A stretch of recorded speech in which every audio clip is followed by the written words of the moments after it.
اسمع وتمعن، خذ الفائدة وادعو لنفسك ولي بالخير.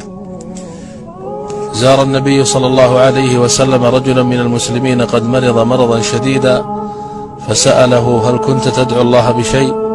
فقال: كنت أقول: اللهم ما كنت معاقبي به في الآخرة فعجله لي في الدنيا. قال: سبحان الله، لا تطيقه. هلا قلت: اللهم آتنا في الدنيا حسنة وفي الآخرة حسنة وقنا عذاب النار.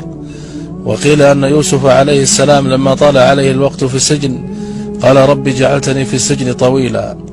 فقال الله: أنت سألت السجن فأعطيناك، ولو سألت العافية لعافيناك.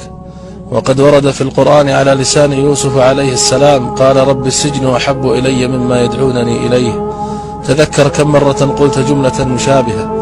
قال الإمام الماوردي: القدر موكل بالمنطق، راقبوا كلماتكم وراقبوا ما تقوله ألسنتكم، فما تقوله تتلقاه نفسك، لذا اختار أحسن ما تطلبه من الله والحقه بدنيا وآخرة.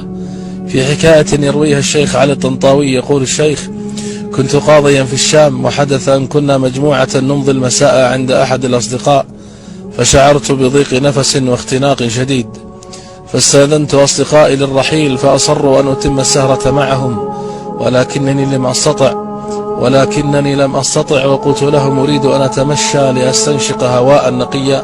خرجت منهم مشيا وحدي في الظلام، وبينما أنا كذلك إذ سمعت نحيبا وابتهالا آت من خلف تلة. نظرت فوجدت امرأة يبدو عليها مظهر البؤس، كانت تبكي بحرقة وتدعو الله. اقتربت منها وقلت لها: ما الذي يبكيك يا أختي؟ قالت: إن زوجي رجل قاس وظالم، طردني من البيت وأخذ أبنائي وأقسم أن لا أراهم يوما، وأنا ليس لي أحد ولا مكان أذهب له. فقلت لها: ولماذا لا ترفعين أمرك للقاضي؟ بكت كثيرا وقالت: كيف لامرأة مثلي أن تصل للقاضي؟ يكمل الشيخ وهو يبكي يقول: المرأة تقول هذا وهي لا تعلم أن الله قد جر القاضي يقصد نفسه من رقبته ليحضره إليها. سبحان الله، من أمره بالخروج في ظلمة الليل ليقف أمامها بقدميه ويسألها هو بنفسه عن حاجتها.